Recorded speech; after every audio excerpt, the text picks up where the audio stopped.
distilled mean? So triple distilled means exactly what it sounds like. It gets run through the pot still 3 times. Yeah, so in America, the way it typically works is you've got, at least for most distilleries, you've got 2 runs. So after the mash has been, it's been ground down, it goes into big fermentation pots, adds water, adds yeast, it ferments for between 4 to 7 days, depending on who's doing it. That's right. Once that's done fermenting, at the bottom of the tank, it pumps all the liquid out, and then it runs through the still. Mm-hmm. So the first still is a stripping run. So they set it at a particular proof they want it to come out at, and it goes through the whole system. And at the end of it, you've got all this liquid, right? Yeah. So that's just the stripping run. That's to get most of the impurities out of it. Then they'll pump it back into said still, right? And as it comes out, that's when it gets into because it's a finishing run. So in the beginning of what comes out, that's called the heads. And that's what'll make you blind. That's the shit that'll kill you if you're not careful, right? So at some point, that's why moonshiners get a bad rap. Yeah, because sometimes they'll leave too much of the heads in. They'll just say fuck it, leave it all in, and that's when people go blind or keel over and die. Or die, yeah. So when the heads are finished, there's a certain point, and usually they do it based on time of distillation. Once the heads finish, then you have the hearts. So it's called the hearts cuts. Yes. Right? That's like the good shit. That's what you want, because that's going to go in the barrels. And then there's a third part called the tails. There's a third part called the tails, which you can play, and you can keep some of the tails in.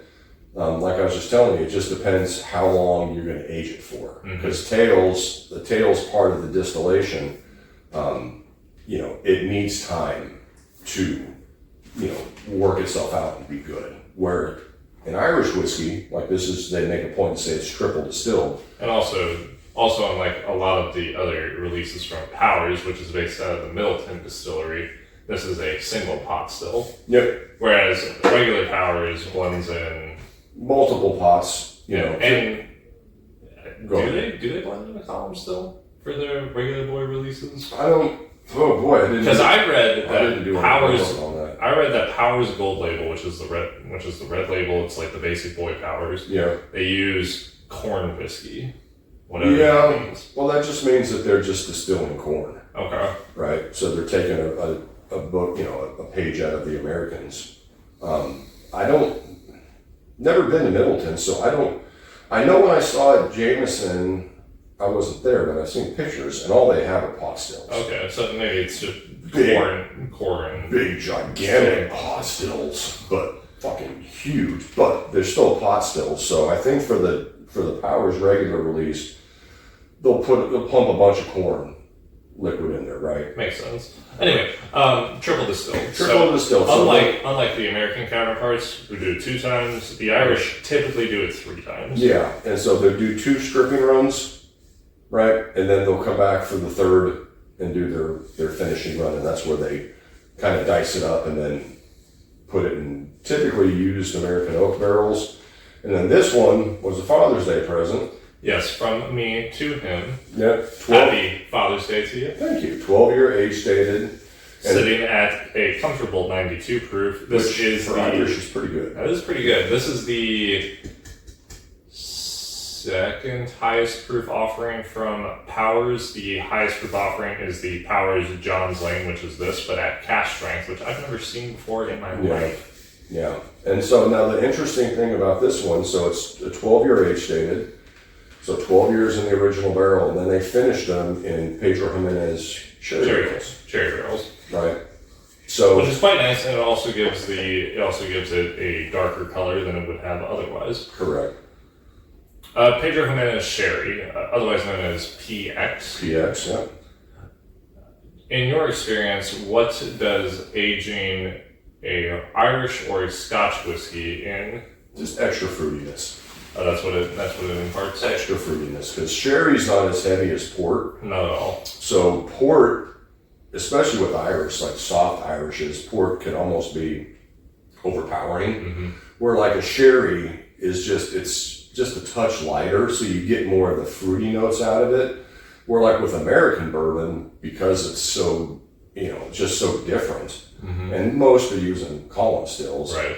For me, the port like really shines, and the Definitely. sherry kind of is like, it's not really enough. you Right. know? It's too light. Yeah, it's like taking a soda and like adding a bunch of water to it, and you drink it. Like you can still taste the soda, but it's not. It's not like if you're drinking it at full strength, and that's like with port especially.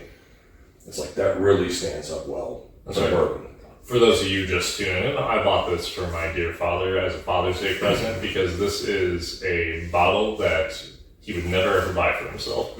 One, because it's $60. Two, because it's not over 100 proof. Yeah. And my father, proof hound that he is, has a hard time justifying that. Yeah, and we had this on Father's Day, Yes, we did. which was a few days ago. At time of recording. And going back to it, I still kind of feel the same. I think this, when we first had it, I remember like there was a real big spike with like rice spice or something. And that was just when we first poured it. I think the rice spice, even though there's no rye in it, but that spikiness, Call it baking spice. the baking spice is toned down. And now, Smell it out, isn't it? now you just get more of a creamy, almost like Buttery? like a shortbread cookie that's got a little drizzle of just the lightest fruit. Like just, Call it like a jammy note. I don't eat them, but it's like a Fig Newton. Oh. Where it's got, a shortbread cookie, but instead of like, if there was like a vanilla cream inside, it's got just a little hint of some sort of, like red fruit. He sold the windshield. Is that even legal? The sticker is large and dangerous, but I sure do love Fig Newtons. Yeah, so what's your opinion on the Powers a few days removed? I don't know what to do with my hands. Sorry, Ricky Bobby. It's still super good, dude. This is excellent. Yeah, it's soft, shortbready.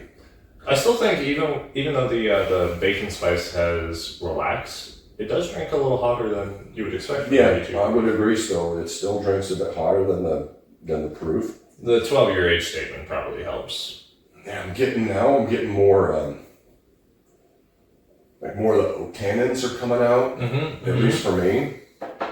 They're not very heavy oak tannins. No. I think some call it sweet oak. Yeah, I could see that. And just the subtlest touch, like a light brown sugar. Oh sure.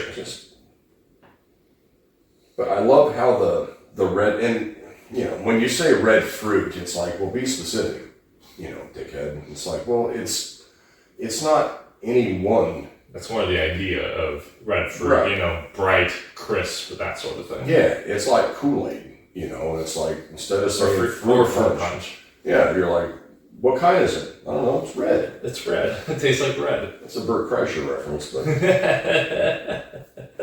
this smells so good. What flavor is it? Red. It's red.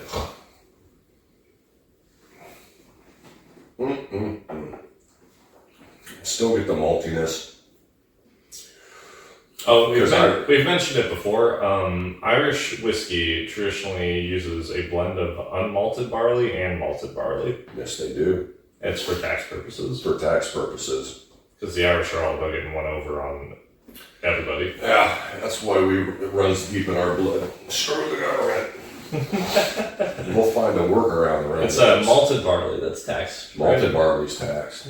So the Irish will use unmalted barley so they don't have to pay the tax man as much. Yeah. It's like, okay, I got you. I'll figure something else out. It's really quite interesting comparing the whiskey production in the States compared to Ireland, because they have boxes in Ireland that have locks on them, and only the tax man. You saw it. I did see it. Yeah, at Iron Root. They had the same box that the juice runs through. The only difference was at Iron Root there was no lock.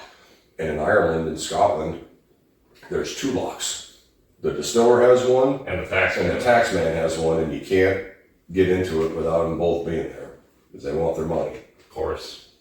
But this is awesome. It's got a nice subtle maltiness. The fruit comes out in it. It's still soft like a good Irish. 12 years, so you're getting more of the oak tannins. And it's not proof down to 80, which is nice. Yeah, nice. which is nice. The additional, what is it? 12? 12 proof points helps. Yeah, it definitely helps.